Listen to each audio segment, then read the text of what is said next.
الحمد لله رب العالمين والصلاة والسلام على خاتم الأنبياء والمرسلين وعلى آله وأصحابه وأزواجه وذرياته وأهل بيته وبارك وسلم. أما بعد فأعوذ بالله من الشيطان الرجيم. بسم الله الرحمن الرحيم. لقد كان لكم في رسول الله أسوة حسنة. وقال النبي صلى الله تبارك وتعالى عليه وسلم: لا يؤمن أحدكم حتى يكون هواه تبعا لما جئت به. وقال في موضع آخر: لا يؤمن أحدكم حتى أكون أحب إليه من والده وولده والناس أجمعين. اللهم صل وسلم بارك على محمد وعلى آل محمد كما صليت وباركت وترحمت على إبراهيم وعلى آل إبراهيم إنك حميد مجيد. ہمارے آج کے اس سیرت النبی کے اجلاس عام کے صدر محترم حضرت اقدس مولانا عبد الماجد صاحب ندوی دامت برکاتہم، اور اسی طرح ہمارے رفیق محترم ناظرین جلسہ حضرت مولانا محمد ساجد صاحب رشیدی دامت برکاتہم، اسی طرح ہمارے محب گرامی حافظ محمد عمیر صاحب اور حضرت مولانا عبد الرؤوف صاحب اور تخت پر موجود دیگر علماء، ائمہ و حفاظ اکرام، معزز سامعین، بزرگوں، دوستوں، اور اپنے اپنے گھروں میں بیٹھ کر سننے والی عزت مآب و عفت مآب غیرت مند ملت اسلامیہ کی مائیں اور بہنیں،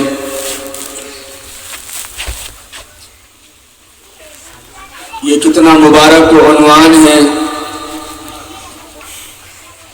کہ میں اور آپ اور ہم تمام نبی اکرم محسن انسانیت پیغمبر اعظم حضرت محمد صلی اللہ علیہ وسلم کی زندگی، آپ کی مبارک اور پاکیزہ زندگی کو سننے کے لیے اور اپنے ویران دلوں کو پیغمبر صلی اللہ علیہ وسلم کے ذکر بامسعود سے آباد کرنے کے لیے، اور ہم اپنے دلوں کی اندھیر نگری کو پیغمبر کی مبارک باتوں سے اور ذکر خیر سے روشن کرنے کے لیے یہاں جمع ہوئے ہیں. اللہ تبارک و تعالی ہم تمام کے بیٹھنے کو قبول فرمائیں اور ان گھڑیوں کو ہمارے لیے ذخیرہ آخرت اور نجات کا ذریعہ بنائیں. میرے بھائیوں، سب سے پہلے آپ لوگ ایک وعدہ کرو، ایک عہد کرو، ایک ارادہ کرو کہ انشاءاللہ ہم سارے کے سارے عمل کی نیت سے سنیں. زندگی بدلنے کا وقت آ گیا، خواب غفلت سے نکلنے کا وقت آ گیا. اب سوئے تو سوتے رہ جاؤ گے، اب غفلتیں نسلوں کی تباہی کا پیش خیمہ بن جائے گی. اس لیے غفلتوں کی چادروں کو چاک کرو اور پیغمبر کی زندگی کو سننے سے زیادہ اپنے زندگی میں اتارنے کی نیت کرو. اس لیے کہ اللہ تبارک و تعالی جو میرا اور آپ کا اللہ ہے، جو تنہا پوری کل کائنات کا مالک ہے، جس نے دھرتی کو بچھایا، آسمان کو اٹھایا، جس نے جا بجا اپنی قدرت کے مظاہرے کیے اور پوری کائنات میں اپنے احکم الحاکمین اور قادر مطلق ہونے کو بتایا. هو الاول، وہ اول ہے، والآخر، وہ آخر ہے، هو الظاہر، وہ ظاہر ہے، هو الباطن، وہ باطن ہے. ایسا اللہ جو خود اپنا تعارف قرآن کریم میں کراتا ہے، اور اللہ کہہ رہا ہے لا الہ الا انا، کہ میرے بندو میرے علاوہ تمہارا کوئی معبود نہیں ہے. جب تم مجھے معبود مانتے ہو اور تم اپنی پیشانیوں کو میرے سامنے جھکاتے اور رکھتے ہو، مجھے بڑا پسند آتا ہے. سنن ابی داؤد میں ایک روایت نقل کی گئی، نبی اکرم صلی اللہ علیہ وسلم نے ارشاد فرمایا کہ بندہ اللہ کے سب سے زیادہ قریب حالت سجدہ میں ہوتا ہے. جب کوئی بندہ اپنی پیشانی کو سجدے میں اللہ کے سامنے جھکاتا ہے تو ابو داؤد شریف میں روایت ہے، آقا نے فرمایا کہ بندہ اللہ کے سب سے زیادہ قریب چلا جاتا ہے. اس لیے فرمایا جب نوافل پڑھو، نفل نمازیں پڑھو، سجدے لمبے کیا کرو اور اس میں اللہ تعالیٰ سے راز و نیاز کی باتیں کیا کرو، اپنے مولا کو منانے کی بات کیا کرو. میرے بھائیوں، ہم ایسے اللہ کو مانتے ہیں جس کی کبریائی، جس کی طاقت زمانے میں مسلم ہے، اس سے بڑا کوئی نہیں. وہ خود کہہ رہا ہے، اس کا منادی روزانہ اذان میں 5 وقت یہ اعلان کرتا ہے اللہ اکبر اللہ اکبر اللہ اکبر اللہ اکبر اللہ اکبر اللہ اکبر. ایک اذان میں 6 مرتبہ اللہ کی کبریائی کو بیان کیا جاتا ہے.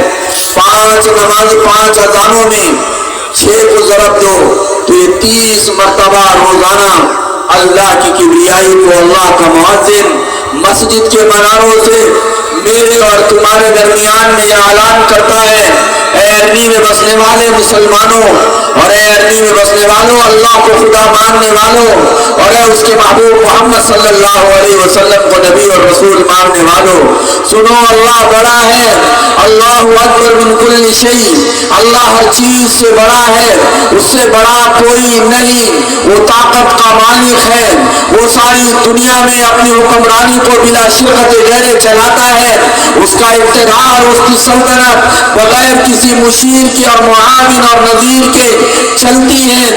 اس لیے فرمایا ولا معین له، نظام کائنات کے چلانے میں اس کا کوئی مددگار نہیں، ولا مشیر له، اور کائنات کے نظام کے چلانے میں اس کا کوئی مشیر اور اس کو کوئی مشورہ دینے والا نہیں. وہ تنہا ہے جس نے خود اعلان کر دیا قل هو اللہ احد، اے پیغمبر ساری دنیا کے انسانوں کو بتاؤ کہ تمہارا اللہ ایک ہے، تنہا ہے.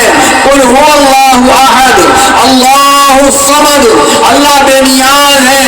ساری کی ساری دنیا حدیث قدسی میں ہے، پیغمبر نے ارشاد فرمایا کہ اللہ رب العالمین فرماتا ہے یہ ساری دنیا کے لوگ ایک جگہ جمع ہو جائے اور سارے کے سارے اللہ کو مانے، دنیا کے اندر کوئی نافرمان نہ ہو، سارے کے سارے فرما بردار ہو. انسان ہی نہیں، جنات بھی تمہارے ساتھ آ جائے، تمہارے فرشتے بھی تمہارے ساتھ آ جائے، اولین و آخرین. سب سے پہلے انسان سیدنا ابو البشر اول حضرت آدم علیہ السلام سے لے کر آج تک اور آج سے لے کر قیامت کے آنے والے دن تک آخری انسان اور جنات سارے کے سارے قاموا فی صعید واحد. حدیث قدسی میں ہے، پیغمبر ارشاد فرماتے ہیں کہ اللہ کہہ رہا ہے سب ایک میدان میں جمع ہو جاؤ اور سارے کے سارے میری عبادت کرو، پلک جھپکنے کے بغیر بھی کوئی نافرمانی نہ کرے. اللہ کہتے ہیں تمہارا یہ ساری فرما برداری کرنا میری عزت میں ذرہ برابر بھی فرق پیدا نہیں کرتا، میری عزت بڑھنے والی نہیں ہے اور تم سارے کے سارے میری نافرمانی پر اتر جاؤ. تمہارے انسان، تمہارے جنات، فرشتے سب کو اپنے ساتھ ملا لو، جو گئے ان کو بھی لے کر آ جاؤ، جو آنے والے ہیں ان کو بھی جمع کر لو اور سارے کے سارے پلک جھپکنے کے برابر بھی میری فرما برداری نہ کرو، نافرمانی کرتے چلے جاؤ تو ذرہ برابر بھی میرے عزت میں فرق نہیں آنے والا، کیونکہ اللہ کی ذات بے نیاز ہے، ان کو تمہاری میری عبادتوں کی ضرورت نہیں۔ ہم عبادت اس لیے کرتے ہیں کہ ہم کو ضرورت ہے کہ ہم اللہ کی عبادت کریں، اس لیے ایسا اللہ جس کی طاقت زمانے میں مسلم ہے۔ میرے بھائیوں، اس وقت میں سب سے بڑا اس امت کا المیہ یہ ہے کہ یہ امت اللہ کے قرآن نازل کردہ کتاب قرآن مجید کو پڑھتی نہیں ہے، سمجھتی نہیں ہے، حالانکہ بہترین علاج ہے قرآن کریم کا ترجمہ اور تفسیر۔ اس لیے حضرت مولانا محمد سعد صاحب دامت برکاتہ العالیہ بارہا اس بات کو کہتے ہیں کہ جتنا قرآن پڑھتے ہو اس کا ترجمہ ضرور دیکھ لیا کرو کہ اللہ اس میں تم سے کہہ کیا رہا ہے۔ اس لیے کہ اللہ تعالیٰ نے قرآن کریم میں قوموں کے عروج و زوال کو بیان کیا، اور اللہ نے اسی میں نمرود کے واقعے کو بیان کیا، اسی میں اللہ نے فرعون کے واقعے کو بیان کیا، حامان اور قارون کے واقعے کو بیان کیا، اللہ نے قوم عاد قوم ثمود کو بیان کیا، اور اللہ نے بتایا جو ہمارے خدائی کے مقابلے پر آیا کسی کو اپنے سلطنت اور اپنے اقتدار کا غرور لے ڈوبا، جس کے دماغ میں اپنے بادشاہ ہونے کا نشہ چڑھا، اللہ نے بتایا ہم نے کیسے چکنا چور کیا ہے۔ اس لیے کہ اللہ اس ذات کو کہتے ہیں جو ذلیل کرنے پر آئے تو نمرود کو بادشاہ کی کرسی پر بھی ذلیل کر کے دکھائے، اور وہ اللہ کسی کو برباد کرنے پر آئے تو فرعون کو بادشاہ کے تخت پر بیٹھا کر دریائے نیل میں غرقان کر کے دکھائے، اور وہ اللہ ایسا اللہ ہے کہ جب کسی کو بادشاہ بنانے پر آئے تو یوسف علیہ السلام کو جیل کی کوٹری سے نکال کر مصر کے تخت پر بٹھا کر دنیا کا بادشاہ بنا کر دکھائے۔ میرے بھائیوں، یہ اللہ ہے، یہ اللہ ہے۔ اس لیے اللہ نے قرآن کریم میں اعلان کیا قل اللہم مالک الملک تؤتی الملک من تشاء وتنزع الملک ممن تشاء وتعز من تشاء وتذل من تشاء۔ اللہ قرآن میں کہہ رہا ہے اے مشرق میں بسنے والے انسانوں سنو، میں چاہوں تو کسی کو بادشاہ دے سکتا ہوں، اور میں چاہوں تو آنے واحد میں بادشاہ چھین سکتا ہوں۔ اللہ مغرب میں رہنے والوں سے کہہ رہا ہے، اللہ شمال اور جنوب میں رہنے والوں سے کہہ رہا ہے، اللہ طاقت کے نشے میں چور اپنے آپ کو دنیا میں خدا کے طور پر پرموٹ کرنے والوں سے کہہ رہا ہے تمہارے سامنے تمہاری حیثیت میرے سامنے ایک مچھر کے پر سے زیادہ ہے، تمہاری حیثیت نہیں ہے۔ اس لیے کہ ہم جسے چاہتے ہیں بادشاہ بناتے ہیں، جسے چاہتے ہیں کرسی سے اتار دیتے ہیں، جسے چاہتے ہیں عزت دیتے ہیں، جسے چاہتے ہیں ذلیل کرتے ہیں۔ کائنات کا سارا نظام اللہ کے قبضہ قدرت میں۔ اس لیے میرے بھائیوں، جب تک اللہ کے بڑائی اور کبریائی کے مذاکرے تمہارے میرے گھروں میں نہیں ہوں گے، جب تک اللہ کی طاقت کو بولا نہیں جائے گا، جب تک تیرے میری ہوٹلوں کی مجلسوں میں، تیرے میرے پان ٹھیلے اور چائے کی ٹپریوں پر اللہ کی قدرت کو نہیں بولا جائے گا تو ہمارے دل مایوس ہوں گے۔ حالات کو دیکھ کر یہ امت مایوسی کی طرف چلی جائیں گے، ایسا لگے گا کہ ہمارا کوئی یار و مددگار نہیں۔ اور میرے بھائی، نہیں مایوس ہونے کی ضرورت نہیں۔ روح کھل رہے عرض پر، زمین کے تختے پر جس اللہ کو تم مانتے ہو وہ اللہ ایسا اللہ ہے، وہ اللہ ایسا اللہ ہے کہ آج بھی تمہاری میری مدد کرنے کے لیے تیار ہے۔ صرف ہمیں سلیقہ آنا چاہیے کہ اس کی مدد کیسی اتاری جاتی ہے۔ ہمیں یہ سلیقہ سیکھنے کی ضرورت ہے۔ غزوہ بدر میں صحابہ کرام رضوان اللہ تعالی علیہم اجمعین 313 وقت کا باطل سمٹ کرا گیا ہے، اور قرۂ ارض پر اللہ کی توحید کا اعلان کرنے والے 313 نفوس، پاکیزہ جانیں، اور اس میں میرے اور آپ کے آقا کالی کملی والے گنبد خضرا کے مکی محمد رسول اللہ صلی اللہ علیہ وسلم کی ذات گرامی ابو بکر صدیق رضی اللہ تعالی عنہ، عمر فاروق رضی اللہ تعالی عنہ، عثمان غنی رضی اللہ تعالی عنہ، علی المرتضی رضی اللہ تعالی عنہ۔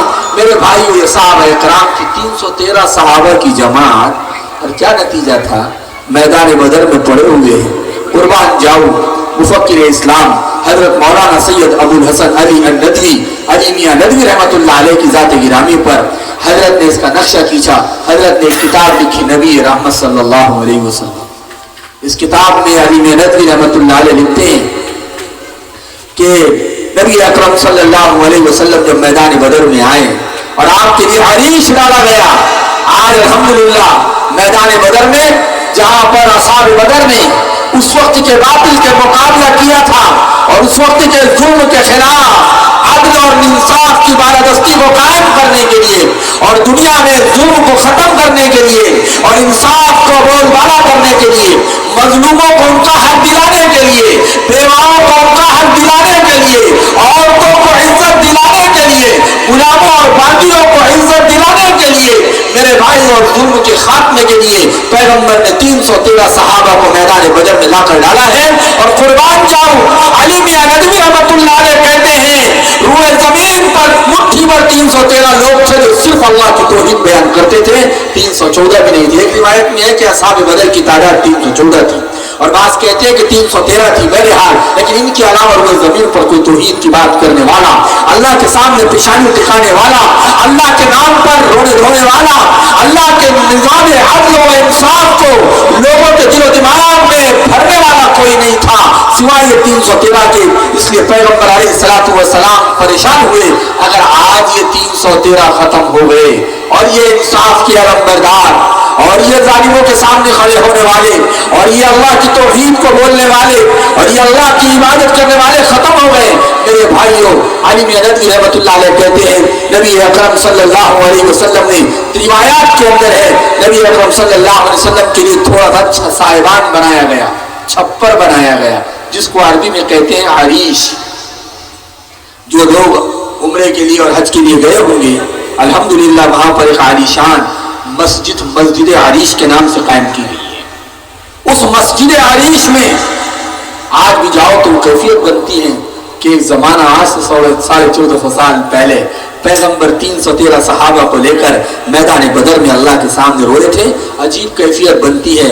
نبی یاد آتے ہیں، نبی کا رونا یاد آتا ہے، اصحاب بدر یاد آتے ہیں اور وہ سنگلاخ وادی اور وہ سنگلاخ میدان یاد آتا ہے. وہاں پر نبی اکرم صلی اللہ علیہ وسلم نے جو دعا مانگی تھی اس کے الفاظ ایسے ہیں. فرمایا اللہم ان تہلک هذه العصابہ فلن تعبد بعدها ابدا. علی میاں ندوی نبی رحمت کتاب میں لکھتے ہیں پیغمبر نے اپنا سر سجدے میں ڈالا اور اللہ سے رو گئی اور کہا اللہم ان تہلک هذه العصابہ، اے اللہ یہ 313 کا یہ جماعت مقدس جماعت اگر آج اس باطل کے ہاتھوں ماری گئی ان تہلک هذه العصابہ فلن تعبد بعدها ابدا، تو روئے زمین پر پھر تیری عبادت کرنے والا کوئی نہیں رہے. ابو بکر صدیق رضی اللہ تعالیٰ عنہ کو تسلی دینی پڑی کہ پیغمبر آپ کی دعا قبول ہو گئی، فتح آپ کا مقدر ہے. میرے بھائیوں، نبی اکرم صلی اللہ علیہ وسلم نے یہ اس میدان بدر میں اللہ نے ایک جگہ آج بھی جو اللہ تعالیٰ ہم تمام کو حرمین کی زیارت کے لیے قبول فرمائیں، جو گئے ہیں وہ بار بار جائیں، جو نہیں گئے اللہ ان کو ہمیشہ لے جائے. درود شریف کا اہتمام کیا کرو، پیغمبر پر درود و سلام کا نذرانہ پیش کیا کرو. میرے بھائیوں، پیغمبر علیہ الصلوۃ والسلام پر جو درود و سلام کا نذرانہ پیش کرتا ہے حدیث میں آتا ہے فرشتے نبی کے روضے پر اس پڑھنے والے کے باپ کے نام کے ساتھ پیش کرتے ہیں، اے اللہ کے رسول فلاں ابن فلاں نے آپ پر درود و سلام کا نذرانہ پیش کیا ہے. تو وہاں پر جبل ملائکہ ہے میدان بدر میں، ملائکہ والا پہاڑ. میدان بدر میں جنگ بدر کے وقت اصحاب بدر کے لیے جو فرشتے اتارے گئے تھے، ایک آیت میں ہے 5000، ایک آیت میں ہے 3000، کل 9000 فرشتے جبل ملائکہ پر اتارے گئے. اور ابھی بھی وہ ریت کا پہاڑ آج بھی جبل عربی میں کہتے ہیں پہاڑ، فرشتے جہاں پر مدد کے لیے اترے تھے. 8000 فرشتے اللہ نے 313 کی مدد کے لیے اتارا. اور کیسے اتارا جانتے ہو؟ میرا اور تمہارا اللہ کمزور نہیں ہے، ہم کمزور ہے، ہمارا اللہ کمزور. ارے بولو، ہمارا اللہ کمزور نہیں ہے. کس کو اتارا؟ فرشتوں کو اتارا، صحابہ کی اور نبی کی مدد کے لیے. اور ایسے مددگار نہ ان کو کسی چیز کی ضرورت، نہ نیزے کی ضرورت، نہ بھالے کی ضرورت، نہ تیر کی ضرورت، نہ ڈھال کی ضرورت، جو آتے تو دکھتے نہیں، پکڑتے تو ملتے نہیں، ایسی مخلوق صحابہ کی مدد کے لیے آئی. اور سچی بتاؤ اگر تمہاری گردن کوئی پکڑ لے اور نظر نہ آئے، بتاؤ اوپر سے تو نیچے سے سب آدمی ڈھیلا پیلا، ہر طرح سے آدمی پتلا ہو جاتا ہے. کہ اللہ کی جب مدد آتی ہے تو پکڑنے والا پکڑ تو لیتا ہے لیکن پکڑنے والا نظر نہیں آتا. اس لیے کہتے ہیں اصحاب بدر میں 70 قیدی گرفتار کر کے لائے گئے. وہ کہتے ہیں ہمیں معلوم ہی نہیں، ہمیں کون پکڑ پکڑ کے ہم سے کمزور لوگوں کے حوالے کر رہا تھا. باطل کہتا ہے ہم کو معلوم ہی نہیں کہ ہماری گردن پکڑ کے کون تک کمزوروں کے حوالے کر رہا تھا. میرے بھائیوں، تو وہ اللہ ایسی طاقت والا اللہ ہے. اس لیے اس وقت میں خبریں سن کر اور سوشل میڈیا کو دیکھ کر مایوس ہو جانا اور مایوسی میں چلے جانا نہیں میرے بھائیوں. آج بھی ایمان والے کی مدد اللہ کرنے کو تیار ہے، بس ایمان والے کو اللہ کی مدد اتارنے کا سلیقہ آنا چاہیے. اس لیے اللہ نے قرآن کریم میں فرمایا اللہ کی مدد کیسے اترے گی، تم اللہ کی مدد کیسے لینے والے بنو گے. اللہ کہتے وَلَا تَهِنُوا وَلَا تَحْزَنُوا وَأَنْتُمُ الْأَعْلَوْنَ إِن كُنتُم مُؤْمِنِينَ. تم کب ہمت نہ ہو، تم اپنے ہمتوں کو پست نہ کرو، تم کبیدہ خاطر نہ ہو، تم غمگین نہ ہو، تم ہی سر بلند رہو گے. ان کنتم مؤمنین، اگر تم مومن کامل ہو. صرف مومن کامل بننا ضروری ہے، کیونکہ اللہ کی مدد مومن کامل کے ساتھ ہے. کس کے ساتھ ہے بولو؟ مومن کامل. اور مومن کامل بندہ کب بنے گا؟ جب اللہ کے احکام کو نبی کے طریقے پر پورا کرے گا. اس لیے روایت میں ہے سرکار دو عالم جناب محمد رسول اللہ صلی اللہ علیہ وسلم نے فرمایا لا یؤمن احدکم حتی یکون ہواہ تبعا لما جئت بہ، کہ وہ شخص مومن کامل ہو ہی نہیں سکتا جب تک کہ وہ میری اپنے خواہشات کو اور اپنی زندگی کو میری لائی ہوئی شریعت کے تابع نہ کرے. مومن کامل کی پہچان بتائی کہ میری شادی رسول کے بتائے ہوئے طریقے پر، میرے گھر کا ماحول نبی کے بتائے ہوئے طرز زندگی پر، میری اپنی ذاتی زندگی، میرے معاملات، میری تجارت، میرا غم، میری خوشی غمی کے تقریبات، میری شادیاں، ہمارے ولیمے، ہمارے معاملات، ہمارا اٹھنا اور بیٹھنا، ہمارا گفتار و کردار، ہمارا عمل، ہماری عبادتیں، ساری کی ساری چیز جب تک کہ پیغمبر کے طریقے کے مطابق نہ ہو جائے، میرے بھائیوں، نبی اکرم صلی اللہ علیہ وسلم نے فرمایا یہ بندہ مومن تو ہو سکتا ہے، مومن کامل نہیں ہو سکتا. اور اللہ کی مدد کا وعدہ اللہ نے جو فرمایا ہے وہ مومن کامل ہونے پر فرمایا ہے. جس دن یہ امت مومن کامل بن گئی اور اپنے ایمان پر اس امت نے محنت کر لی، میرے بھائیو اللہ کی مدد آسمانوں سے اتر جائے گی اور ہم بے سہارا نہیں ہوں گے. اس لیے آج حال یہ ہے کہ ہم نے آدھا تیتر آدھا بٹیر، کہ جو سمجھ میں آیا اس پر عمل کر لیا، جو سمجھ میں نہیں آیا اسے چھوڑ دیا. جس نے سستی اور غفلت برتی، میرے بھائیو اللہ کو نہ یہ دین قبول ہے نہ اللہ کو یہ ایمان اور اسلام پسند ہے. اللہ نے قرآن کریم میں فرمایا یا ایھا الذین آمنوا ادخلوا فی السلم کافہ، اے ایمان والو دین اسلام میں اللہ کی اطاعت اور فرما برداری میں، پیغمبر کی اطاعت اور فرما برداری میں پورے داخل ہو جاؤ. تم شیطان کے نقش قدم پر نہ چلو، اس لیے کہ شیطان تمہارا کھلا ہوا دشمن ہے. آج حال یہ ہے کہ نبی اکرم صلی اللہ علیہ وسلم کی جو سنت سمجھ میں آئی اس پر عمل کر لیا، جو نہیں سمجھ میں آئی اس کو چھوڑ دیا. اور ہمارا حال کیا ہے؟ آخر تک بیٹھے ہوئے لوگ میری بات کو دل کے کانوں سے سننا.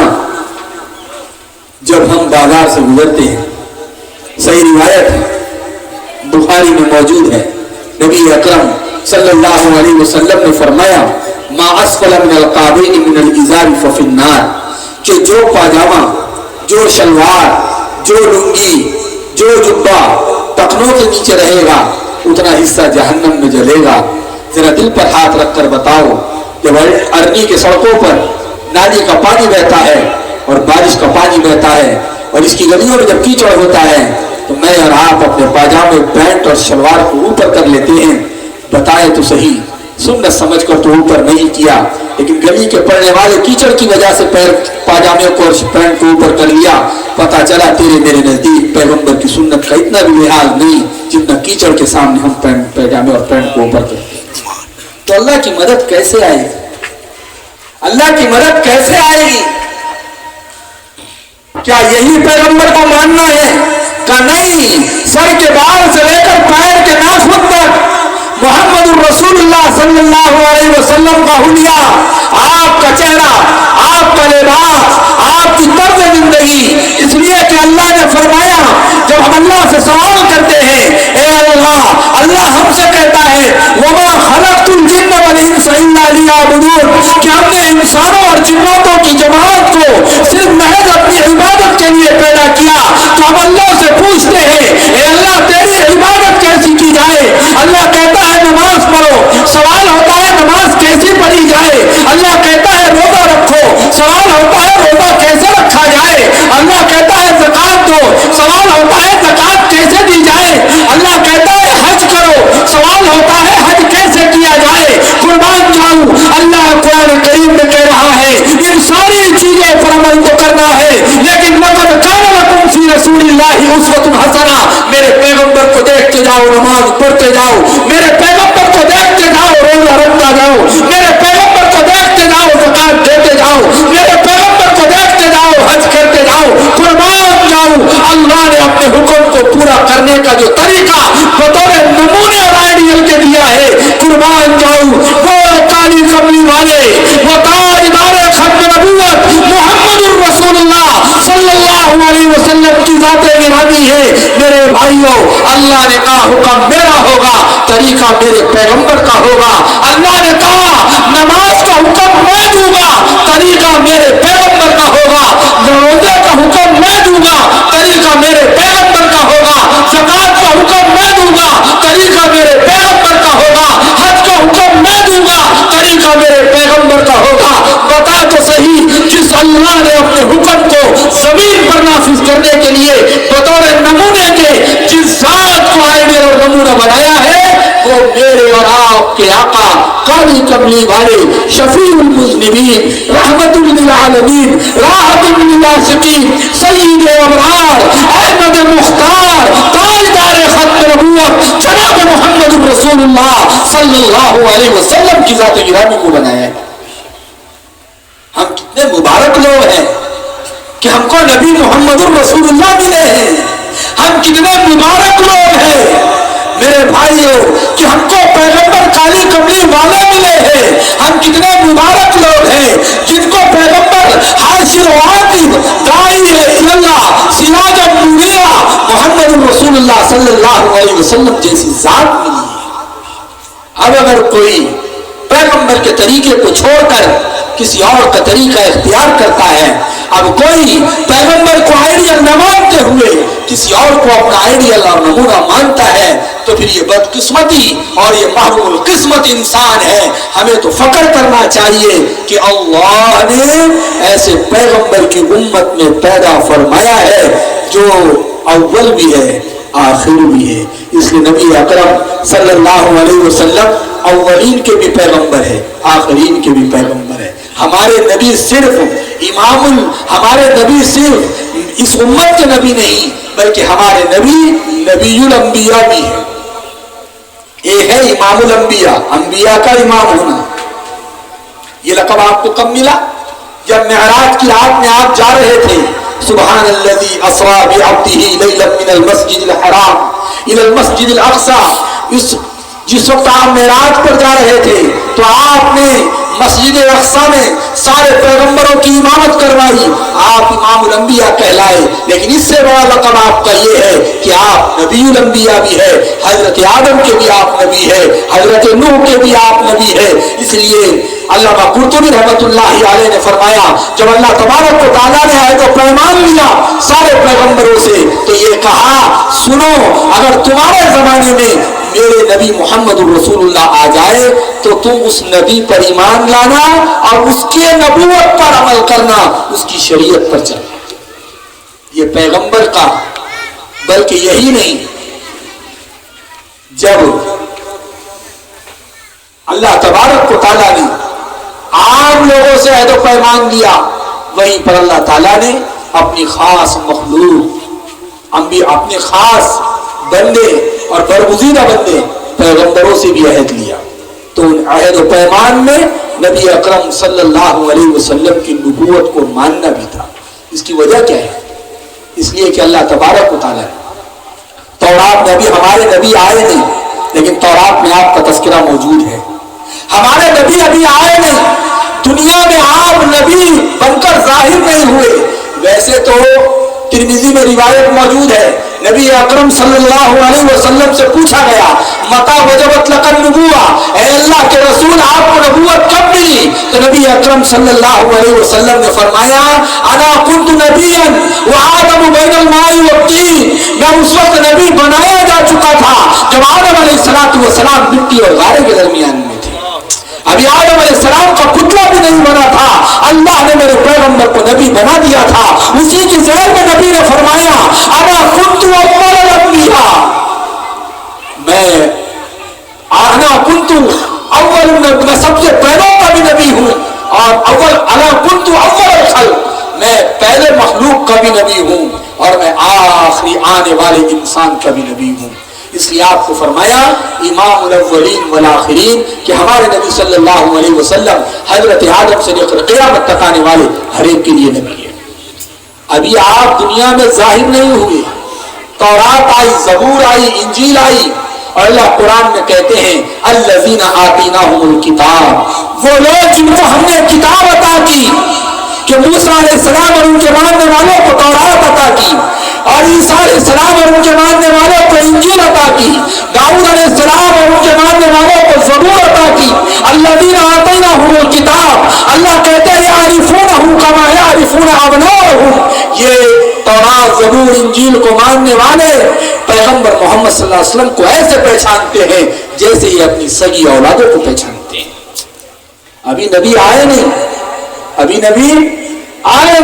لیکن ان کی کتابوں میں اللہ نے پیغمبر صلی اللہ علیہ وسلم کا ذکر خیر کر دیا ہے کہ دیکھو آخری میں میرا محبوب آنے والا ہے، کالی کملی والے آنے والے ہیں، میرا دیالو اور میالو میرا لاڈلا نبی آنے والا ہے۔ میرے بھائیوں، جس کا تذکرہ پچھلی کتابوں میں ہو، جس کا تذکرہ آسمانوں پر ہو، جس کا تذکرہ ساری کائنات میں ہو، میرے بھائیوں اس پیغمبر کی امت میں اللہ نے مجھے اور تمہیں پیدا فرمایا ہے۔ ہم کتنے سعادت والے لوگ ہیں، لیکن بس فرق اتنا ہے کہ ہم نے اس پیغمبر کے طریقے، اس کی سیرت کو اپنی زندگی میں داخل نہیں کیا۔ اور اللہ کہہ رہے ہیں یہ ایسے پہچانتے ہیں یعرفونہ کما یعرفون ابناءہم، جیسے کہ یہ اپنے سگے اولادوں کو پہچانتے ہیں۔ یہودی اللہ کے نبی کو بہت اچھے سے پہچانتے تھے، یہودی اللہ کے نبی صلی اللہ علیہ وسلم کو، عیسائی اللہ کے نبی صلی اللہ علیہ وسلم کو بہت اچھے طریقے سے پہچانتے تھے۔ سوال یہ ہے پھر مانا کیوں نہیں؟ یہودیوں نے نبی کو مانا کیوں نہیں؟ یہ تو مسجد اقصی کی لڑائی ہے، اسرائیل کی اور فلسطینیوں کی اور پورے عالم اسلام کی۔ اس کی اصل وجہ کیا ہے؟ اس کی بنیاد کیا ہے؟ میرے بھائیوں، قصص الانبیاء میں بھی اور دیگر تاریخ کی کتابوں میں بھی اور دیگر احادیث کی کتابوں میں بھی روایتیں ملتی ہیں، تاریخی روایتیں بھی ہیں اور احادیث میں بھی روایتیں موجود ہے کہ اللہ کے نبی صلی اللہ علیہ وسلم کو یہ اچھی طرح جانتے اور پہچانتے تھے، لیکن مانتے نہیں تھے۔ اس کی وجہ جو بنی آپ جانتے ہو؟ نہ ماننے کی وجہ، اس کی نہ ماننے کی وجہ صرف ایک بری صفت ہے۔ اللہ اس بری صفت سے میری اور آپ کی حفاظت کرتا ہے۔ وہ صفت جانتے ہو کیا ہے؟ اور جب وہ صفت کسی قوم میں پیدا ہو جاتی ہے، یہ بچے خاموش رہ تھوڑی دیر، ان بچوں کو تھوڑا سا خاموش کرو۔ میں آپ کو کچھ ایک اہم بات دے کر آج جانا چاہتا ہوں، ارنی والوں دل کے کانوں سے اس بات کو سننا کہ نبی اکرم صلی اللہ علیہ وسلم کو جاننے کے باوجود نہ ماننا، جاننے کے باوجود نہ ماننا، اس کی ایک وجہ ہے، اور وہ اتنی خطرناک بیماری ہے جو یہودی اور عیسائیوں میں پیدا ہو گئی تھی۔ اگر اس کی یہ بیماری میرے اور آپ کی زندگی میں پیدا ہو گئی اور جس قوم میں پیدا ہو گئی تو سارے کامیابیوں کے اسباب کے ہونے کے باوجود بھی وہ قوم ترقی نہیں کر سکتی. اور اس بیماری کا نام ہے حسد. کیا نام ہے بولو؟ حسد کسے کہتے ہیں؟ حسد کہتے ہیں کسی کی نعمت کو دیکھ کر اس کی نعمت کے زوال کی تمنا کرنا. اللہ اس کے پاس سے یہ نعمت چھین لے, اس کو کہتے ہیں حسد. اس لیے فرمایا نبی اکرم صلی اللہ علیہ وسلم نے حسد سے پناہ مانگا کرو, اس لیے کہ حسد اتنی خطرناک چیز ہے. جب کسی کو حسد ہوتا ہے کسی سے, تو یہ بندہ سامنے والے پر حسد جلن کی وجہ سے کتنے بھی نیچے جا سکتا ہے. اسے مشرک کافر بننا پڑے وہ بن جائے گا, لیکن اس کو نقصان پہنچانے کے لیے. اس لیے ہمیشہ اس سے پناہ مانگنا. اس لیے کہ نبی اکرم صلی اللہ علیہ وسلم سے ان لوگوں کو حسد تھا. اور حسد کیا تھا جانتے ہو؟ میں نے آپ کے سامنے بتایا. قرآن میں اللہ نے کہا الذین آتیناہم الکتاب, وہ لوگ جن کو ہم نے کتاب عطا کی تو یہ اپنے محمد صلی اللہ علیہ وسلم کو ایسے پہچانتے جیسے اپنی سگی اولاد کو پہچانتے. یعرفونہ کما یعرفون ابناءہم. قرآن نے جو تعبیر پیش کی نا, کیونکہ ماں باپ اپنے بچوں کو جس انداز میں پہچانتے نا کوئی نہیں پہچان سکتا. بچوں کی خصلتیں, عادتیں, تو نبی صلی اللہ علیہ وسلم کو ایسے پہچانتے تھے. صرف حسد نے ان کو روکا. حسد کیا ہوا جانتے ہو؟ ہمارے نبی صلی اللہ علیہ وسلم کا جو خاندان ہے وہ بنو اسماعیل ہے. کون سا ہے بولو؟ اسماعیل علیہ السلام کا خاندان. اور یہودی اور عیسائیوں کا جو خاندان ہے یہ بنو اسرائیل ہے. کون ہے بولو؟ ایک ہے اسرائیل اور ایک ہے اسماعیل. ہوا یوں تھا کہ ایک پیغمبر گزرے جن کو تاریخ میں روایات میں ابو الانبیاء کے نام سے یاد کیا جاتا ہے, اور وہ ہے حضرت ابراہیم علیہ السلام. ہمارے نبی حضرت محمد صلی اللہ علیہ وسلم کے جد امجد, ہمارے نبی صلی اللہ علیہ وسلم کا سلسلہ نسب حضرت اسماعیل اور ابراہیم سے ہوتا ہوا سیدنا ابو البشر اول حضرت آدم علیہ السلام تک جاتا ہے.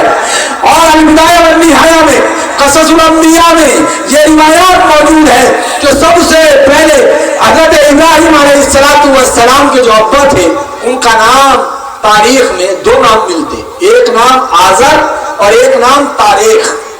ایک نام آزر اور ایک نام تاریخ.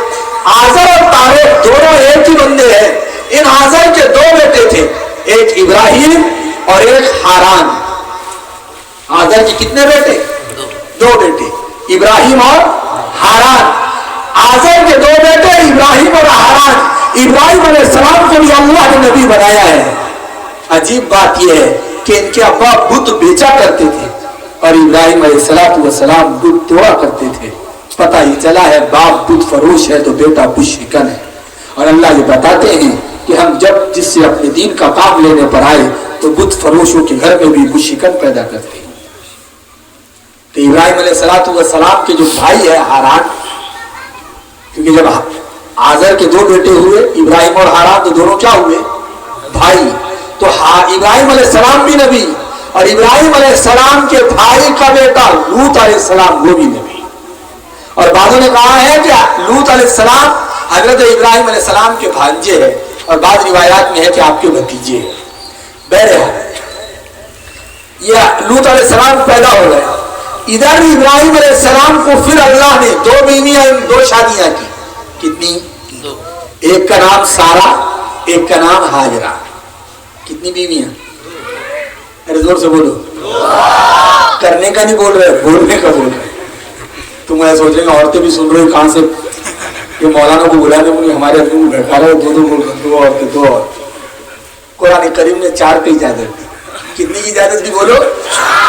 4 کی. فنکحوا ما طاب لکم من النساء مثنی وثلاث ورباع. قرآن کی ترتیب 2 سے شروع ہوئی. ابھی ہم قرآن کی بھی ترتیب پر نہیں ہے, بس سمجھ میں آ رہی. ہم ابھی قرآن کی بھی ترتیب پر نہیں ہے. قرآن کی ترتیب اہدا نہیں ہے بلکہ مثنی ہے, وثلاث ورباع ہے. وہ ہمارے واجد بھائی دوسری کرنے کی چکر میں ہو, دعا کرو اللہ بھی دوسری کرا دے. حالانکہ ہمارے واجد بھائی آدھے بار چلے گئے, ہم نے کہا آدھی دوسری کے واسطے رکھے تھے.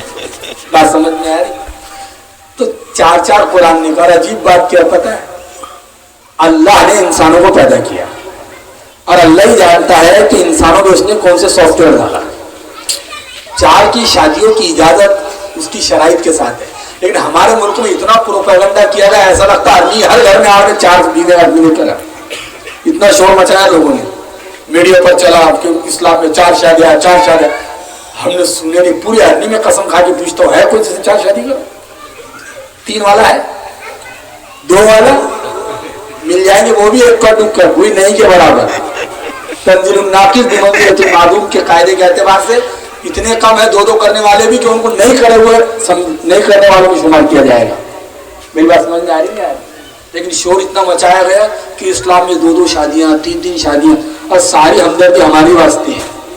طلاق کے مسئلے ہمارے, میری بات سمجھ, اور ان کو فکر, ان کو مسئلے ہمارے اور فکر, ایسا لگ رہا اپن ان کو طلاق دے رہے ہیں. اتنا ٹینشن لے لیے تھے انہوں نے, تم کو معلوم نہیں, بہت ٹینشن لے لیے تھے, روزانہ بس وہی بول رہے تھے طلاق طلاق طلاق. میری بات سمجھ میں آ رہی کچھ؟ بڑے عقل مند لوگ ہیں ماشاء اللہ. تو ساری ہمدردیاں ہمارے لیے تھی, ہماری گھر کی عورتوں کے لیے تھی کہ مسلمان مہیلاؤں پر بڑا اتیاچار ہو رہا ہے. ایسا لگ رہا ہے کہ ہر گھر والے لوگ طلاق دیتے بیٹھے ہوئے. اور جی اس کا وجہ کیا ہے پتہ ہے, جانتے ہو؟ ہم نے اسلام کو صحیح طریقے سے پیش نہیں کیا لوگوں کے سامنے.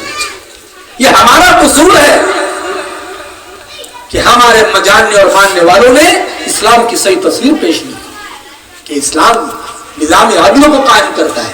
اسلام کہتا ہے 2 شادیاں 3 شادیاں 4 شادیاں اس وقت کرو جب تم بیوی کے درمیان میں عدل اور انصاف قائم کر سکو.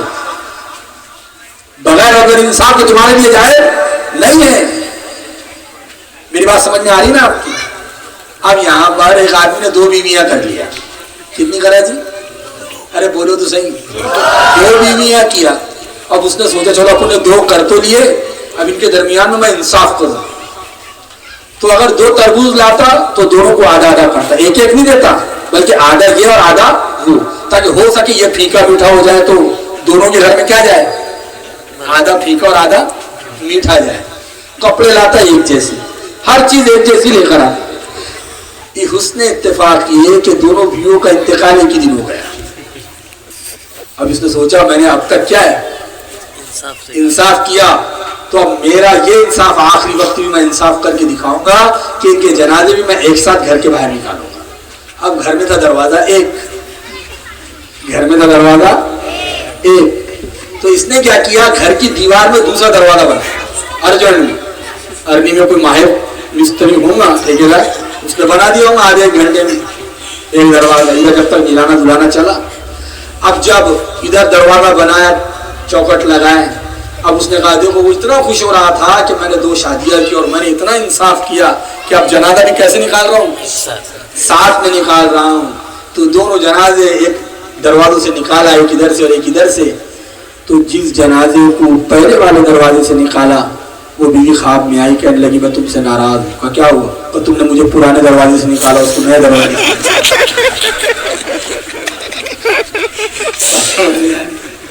تم نے مجھے پرانے دروازے سے نکالا اور اس کو نئے دروازے سے نکالا. تو بہرحال میرے بھائیوں, اسلام 2 کی 3 کی 4 کی اجازت دیتا ہے, لیکن اس وقت ہے جب بندہ بیویوں کے حقوق کی ادائیگی اور ان میں انصاف کر سکے. یہ کھیل نہیں ہے, اس کی بھی اپنے شرائط ہیں. بہرحال تو ابراہیم علیہ السلام کی کتنی بیویاں تھیں؟ ایک حضرت ہاجرہ, ایک حضرت سارہ. حضرت سارہ سے حضرت اسحاق علیہ السلام پیدا ہوئے. حضرت سارہ سے حضرت اسحاق علیہ السلام پیدا ہوئے. اسحاق علیہ السلام سے یعقوب علیہ السلام پیدا ہوئے. یعقوب علیہ السلام سے یوسف علیہ السلام پیدا ہوئے. اب یہ سلسلہ چلتا ہے. یعقوب علیہ السلام, ان کے 2 نام تھے, ایک ہے یعقوب اور دوسرا ہے اسرائیل. یعقوب علیہ السلام کے کتنے نام؟ 2, ایک یعقوب اور ایک اسرائیل. اسرائیل یہ عبرانی زبان کا لفظ ہے. اسرا کا معنی بندہ اور ایل کا معنی اللہ, یعنی اللہ کا بندہ. اب جب ان سے جو نسل چلی یعقوب علیہ السلام کے بعد, تو اس کو کہا جانے لگا بنو اسرائیل, یعنی اسرائیل علیہ السلام کی اولاد. تو یہ سارے بنی اسرائیل کہلائے. کون؟ اسحاق علیہ السلام. حضرت سارہ سے کون پیدا ہوا ابراہیم علیہ السلام کو؟ اسحاق. اسحاق علیہ السلام کے بیٹے یعقوب علیہ السلام. یعقوب علیہ السلام کے بیٹے یوسف علیہ السلام. یہ سلسلہ آگے چل رہا ہے. ادھر حضرت ابراہیم کی دوسری بیوی حضرت حاجرہ علیہ السلام, ان سے پیدا ہوئے حضرت اسماعیل علیہ السلام. پھر اسماعیل علیہ السلام کے بعد کوئی پیغمبر پیدا نہیں ہوئے سوائے آج سے تقریباً 1450 سال پہلے خاتم الانبیاء جناب محمد رسول اللہ صلی اللہ علیہ وسلم پیدا ہوئے. اب جب تورات میں ہمارے نبی کا تذکرہ, زبور میں ہمارے نبی کا تذکرہ, انجیل میں ہمارے نبی کا تذکرہ, بنی اسرائیل کے پیغمبروں کے صحیفوں میں ہمارے نبی کا تذکرہ, تو نتیجہ یہ نکلا اور نبی صلی اللہ علیہ وسلم کا تذکرہ ہی نہیں بلکہ آپ کے اللہ نے اوصاف بیان کیے کہ ان کا نام احمد ہوگا, جس کو حضرت عیسیٰ علیہ السلام نے یوں بیان کیا وَمِن بَعْدِهِ يَأْتِي اسْمُهُ احمد, کہ میرے بعد ایک پیغمبر آئیں گے جن کا نام احمد ہوگا. یعنی حضرت نبی کریم صلی اللہ علیہ وسلم اور ہمارے نبی کے فضائل بیان کیے گئے کہ وہ آخری نبی ہوں گے, وہ نبی ایسے ہوں گے, وہ نبی ایسے ہوں گے, بڑے فضائل بیان کیے گئے. تو سارے بنی اسرائیل یہ سوچ رہے تھے کہ اتنے پیغمبر اپنے نسل میں آئے تو یہ اتنی فضیلت والا نبی بھی کہاں آئے گا, ہماری ہی نسل میں آئے گا. لیکن اللہ تبارک و تعالیٰ نے ہمارے نبی محمد رسول اللہ صلی اللہ علیہ وسلم کو پیدا کیا تو حضرت اسماعیل علیہ السلام کے خاندان میں پیدا کر دیا. اس لیے قرآن نے کہا الذین آتیناہم الکتاب, جن کو ہم نے تورات زبور انجیل عطا کی, یہ یہودی اور عیسائی یعرفون کما یعرفونہ کما یعرفون ابناءہم, کہ پیغمبر محمد صلی اللہ علیہ وسلم کو ایسے جانتے اور پہچانتے ہیں جیسے یہ اپنی سگی اولادوں کو پہچانتے ہیں. لیکن انہوں نے مانا اس لیے نہیں کہ ان کو پیغمبر سے حسد ہو گیا تھا, اور جب نبی سے حسد ہوا تو اس حسد نے کہاں تک پہنچایا جانتے ہو, نبی اکرم صلی اللہ علیہ وسلم کو یہاں تک پہنچایا ہے, یہاں تک انہوں نے دشمنی کو نبھایا ہے کہ لبید ابن عاصم یہودی منافق نے پیغمبر کے بالوں پر جادو کیا ہے, اور ایک بچے کے ذریعے آپ کے بال لیے, ایک بچے جو خدمت میں جاتا تھا اس کے ذریعے آقا علیہ السلام کے بالوں پر جادو کیا ہے. حسد آدمی کو یہاں تک پہنچا دیتا ہے. اس لیے نبی صلی اللہ علیہ وسلم پر بھی حسد کی وجہ سے ہی لبید ابن عاصم نے کیا کیا, جادو کیا. اس لیے ہمیشہ حسد سے پناہ مانگنی چاہیے. اے اللہ میری حسد جلن سے کیا فرمانا, کسی کی نعمت دیکھوں تو میرے دل میں اللہ حسد پیدا نہ ہو. یہ دعا مانگتے رہنا چاہیے ہر مومن بندے کو, ورنہ حسد ایک ایسا زہر ہے, حسد کرنے والا پیتا خود ہے اور مرنے کی تمنا سامنے والے کی کرتا ہے, حالانکہ یہ زہر خود پی رہا ہے. اور بتاؤ دولت کون دیتا جی, ارے بولو دولت کون دیتا, عزت کون دیتا, اور خوبصورتی کون دیتا, اولاد کون دیتا, شہرت کون دیتا, عہدے منصب کون دیتا, سب اللہ دیتے ہیں. پھر سوال یہ ہے تقسیم اللہ کی ہے, حسد کرنے والا گویا اللہ کی تقسیم پر انگلی اٹھاتا ہے کہ تم نے اس کو یہ نہیں دینا تھا, یعنی اس کے گھر میں اللہ نے آنا تھا اور پوچھنا تھا بتاؤ آدمی میں کس کو کیا دینا. وہ اللہ کی تقسیم ہے, اللہ جس کو چاہے دے دے. ہاں اللہ سے یہ دعا کی جا سکتی ہے اے اللہ تو نے میرے بھائی کو مال لیا, اس کے مال میں خوب برکت عطا فرما اور مجھے بھی ویسا مال عطا فرما. اے اللہ تو نے میرے بھائی کو عزت دی, تو اس کی عزت میں اور اضافہ فرما, مجھے بھی عزت عطا فرما. اے اللہ تو نے میرے بھائی کو اولاد دی, تو اس کی اولاد میں برکت عطا فرما, مجھے بھی صاحب اولاد بنا دے. میرے بھائیوں اس طرح کی دعائیں مانگ سکتے ہیں. اس لیے ترمذی میں روایت ہے نبی اکرم صلی اللہ علیہ وسلم نے فرمایا, صحابہ نے پوچھا سب سے زیادہ جلدی قبول ہونے والی دعا کیا ہے, کیا سوال ہے بولو, سب سے پہلے سب سے جلدی قبول ہونے والی دعا کیا اور کون سی ہے. نبی اکرم صلی اللہ علیہ وسلم نے ایک فارمولہ دے دیا, ارنیوانو اس فارمولے کو عمل کر لو, اس کو اپنا لو, انشاءاللہ بگڑے ہوئے کام بن جائیں گے اور بگڑتی ہوئی زندگیاں بدل جائیں گی اور بگڑتی ہوئی ڈگر سدھر جائیں گی اور الٹی چالیں سیدھی ہو جائیں گی اور زندگی خوشحال ہو جائیں گی. نبی نے فرمایا اپنے ایمان والے بھائی کے پیٹ پیچھے اس کے غائبانہ میں اس کے لیے دعائیں مانگنا, تو اللہ فرشتے سے کہتے, فرشتہ اس کے پیچھے بٹھا دیتے ہیں اور فرشتہ کہتا ہے اے اللہ اس نے جو اپنے بھائی کے لیے مانگا ہے تو پہلے اس کو عطا فرما دے. فرمائے یہ دعا, اب فرشتہ جس کے لیے دعا مانگے وہ دعا رد ہو سکتی, ارے بولو تو صحیح, نہیں. فرشتہ دعا مانگ رہے, ہم مانگ رہے ہیں اپنے بھائی کے لیے, اے اللہ میرا بھائی قرضے میں ڈوبا ہوا ہے. اب کون سا بھائی, سگا بھائی نہیں, سگے بھائی کے ساتھ ساتھ پڑوسی نے معلوم پڑا کہ ہمارا فلاں بھائی کاروبار میں ڈوب گیا ہے, ہمارا فلاں بھائی برباد ہو گیا ہے یا ہمارا فلاں بھائی کسی پریشانی میں ہے تو دعا مانگو. مغرب سے پہلے ایک دعا کر لیا کرو, اے اللہ میرے فلاں بھائی کا حلال روزی کے انتظامات فرما دے, اے اللہ میرے ایمان والے بھائی کی تجارت کے نقشے کو قائم فرما دے, اے اللہ حلال روزی کے انتظامات فرما دے, اے اللہ میرا بھائی قرضے میں ڈوب گیا ہے, میرا فلاں ایمان والا بھائی فلاں محلے میں رہتا ہے, اے اللہ وہ بڑا پریشان ہے, اس کی بیٹی کا رشتہ نہیں ہوتا. میرے بھائیوں عجیب دعا ہے, نبی نے فرمایا جب یہ دعا مانگتا ہے فرشتے پیچھے کہتا ہے مثل اے اللہ اسی طرح اس کو بھی عطا فرما دے. ہم اپنے بھائی کے لیے دعا کرتے ہیں غائبانہ میں, فرشتہ ہمارے لیے دعا کرتا ہے. ہمارے قبول ہو کے نہ ہو یہ تو الگ مسئلہ ہے, لیکن فرشتوں کی تو ہمارے حق میں قبول ہو ہی رہی ہے, اس لیے دل بڑا کرنا. لیکن ہمارا حال یہ ہے مجھے ملے کہ مت ملے اس کے پاس سے برباد ہو جانا بس. بات سمجھ میں آئے میرے بھائیوں؟ تو یہودیوں کو نبی اکرم صلی اللہ علیہ وسلم کی مخالفت اور آپ کی دشمنی پر کس چیز نے ابھارا؟ کس چیز نے ابھارا؟ حسد نے. اس لیے قرآن کریم میں آخری کی دو صورتیں ہیں, سورہ فلق اور سورہ ناس. یہ دو آخری کی دو صورتیں ہیں. جب لبید ابن عاصم نے رسول اکرم صلی اللہ علیہ وسلم پر جادو کیا اور بذریعہ وحی نیند خواب اور بیداری میں نبی اکرم صلی اللہ علیہ وسلم کو دکھایا گیا زروان نامی کنویں کے اندر کھجور کے غابے کے نیچے ایک تانت تھا, اور اس تانت کے تار میں نبی اکرم صلی اللہ علیہ وسلم کے بالوں کو لپیٹا گیا تھا, اور اس میں 11 گھاٹیں باندھی ہوئی تھی, اور اس کو زروان نامی کنویں کے نیچے دبایا گیا تھا جادو کر کے. میرے بھائیوں نبی صلی اللہ علیہ وسلم کو بذریعہ وہی خواب بیداری کے اندر دکھایا گیا کہ آپ پر لبید ابن عاصم نے جادو کیا ہے, اور پھر نبی اکرم صلی اللہ علیہ وسلم کو جگہ بتائی گئی. آپ نے صحابہ کو بھیج کر غالباً حضرت عمار رضی اللہ تعالیٰ عنہ کو بھیجا, اور انہوں نے جا کر اس کنویں میں سے وہ تانت کا تار لے کر آئے.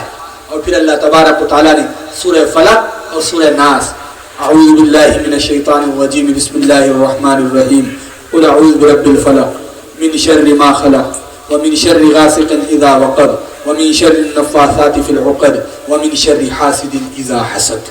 5 آیتیں یہ, قل اعوذ برب الناس ملک الناس الہ الناس من شر الوسواس الخناس الذي يوسوس في صدور الناس من الجنة والناس. 6 آیتیں سورہ ناس کی, 5 آیتیں سورہ فلق کی, کل ہوئے 11 آیتیں. نبی اکرم صلی اللہ علیہ وسلم کے بالوں پر جو جادوگروں نے جادو لبید ابن عاصم نے جادو کیا تھا اس کی 11 گھاٹیں بنائیں, 11 گھاٹیں اس گرے بندی ہوئی تھی. نبی اکرم صلی اللہ علیہ وسلم جب کہتے قل اعوذ برب الفلق تو ایک گھاٹ کھل گئی, قل اعوذ برب الفلق من شر ما خلق, پوری 11 آیتیں آپ نے پڑھی, ہر آیت پر ایک ایک گھاٹ کھلتی گئی. امی جان فرماتی ہیں نبی اکرم صلی اللہ علیہ وسلم پر یہ صورتوں کے نازل ہونے سے پہلے آپ کی جادو کی وجہ سے کیفیت یہ ہو گئی تھی کہ آپ کوئی کام کرتے تو بھول جاتے کہ آپ نے وہ کام کیا یا نہیں کیا.